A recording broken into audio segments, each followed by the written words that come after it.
Middle east में जिस बात का डर सता रहा था, आखिर वही हुआ।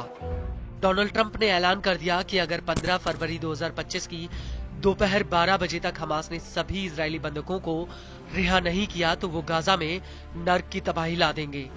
दरअसल ट्रंप के इस बयान से पहले हमास ने अगली सूचना तक बंधकों की रिहाई को रोके जाने की घोषणा की थी।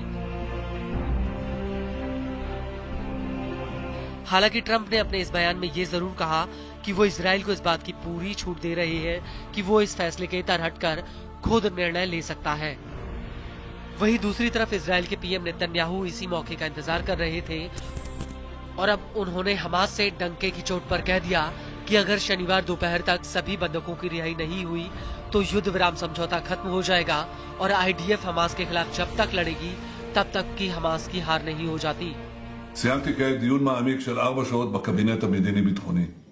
כולנו הבנו תרעומת מהמצב המזעזע של 3 חטופינו ששוחררו בשבת האחרונה. כולנו גם בירכנו על הדרישה של הנשיא טראמפ לשחרור חטופינו עד שבת בצהריים, וכולנו גם בירכנו על החזון המהפכני של הנשיא לעתיד עזה. इस सब के बीच आपको ये भी बता दें कि गाजा खाली कराने को लेकर अमेरिकी राष्ट्रपति ने जॉर्डन के किंग अब्दुल्ला द्वितीय से व्हाइट हाउस में मुलाकात की है। इस मीटिंग के दौरान ट्रंप ने एक बार फिर से कह दिया कि गाजा के पुनर्निर्माण से वहां पर ढेरों नौकरियां पैदा होंगी और इससे गाजा को ही फायदा होगा। ट्रंप ने अपनी बात दोहराते हुए कहा कि अमेरिका गाजा पर नियंत्रण स्थापित करेगा और उसका विकास करेगा। ट्रंप का कहना है कि वो गाजा को रिडेवलप करने के लिए मिस्र और जॉर्डन के साथ काम कर रहे हैं। And we'll be working on the rest with Egypt. I think you're going to see some great progress. I think with Jordan you're going to see some great progress. 3 of us, and we'll have some others helping, and we're going to have some others at a very high level helping, and the whole thing will come. It's not a complex thing to do, and with the United States being in control of that piece of land, a fairly large piece of land, you're going to have stability in the Middle East for the first time.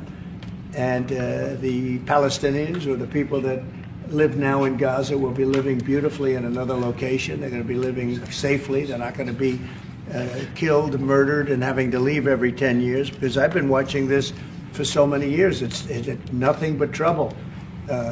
वहीं दूसरी तरफ Trump के इस बयान को लेकर Jordan के king Abdullah ने भी बड़ी बात कही है।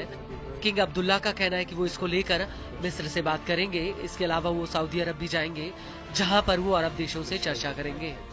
We have to keep in mind that there is a plan from Egypt and the Arab countries. We're being invited by Mohammed bin Salman to discussions in Riyadh.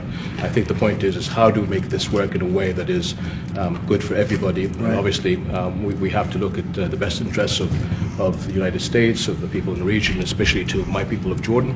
And we're going to have some interesting discussions today, I think.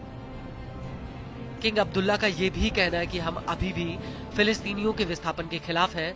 Gaza का पुनर्निर्माण फिलिस्तीनियों को विस्थापित किए बिना होना चाहिए। यह रुख पूरे अरब का है। ट्रंप के साथ मीटिंग के बाद किंग अब्दुल्ला ने ट्विटर पर एक पोस्ट भी किया, जिसमें उन्होंने लिखा कि मैंने गाजा और वेस्ट बैंक में फिलिस्तीनियों के विस्थापन के खिलाफ जॉर्डन की दृढ़ स्थिति को दोहराया है। यह अरब देशों का एकीकृत पक्ष है।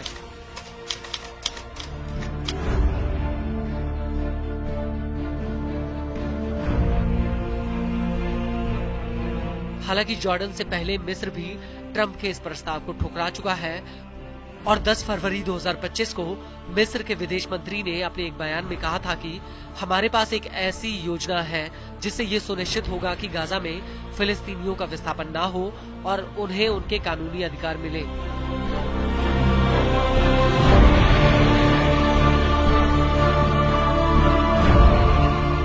Everything's symbolic. You can't live in a but we'll make it into a very good site for future development by somebody.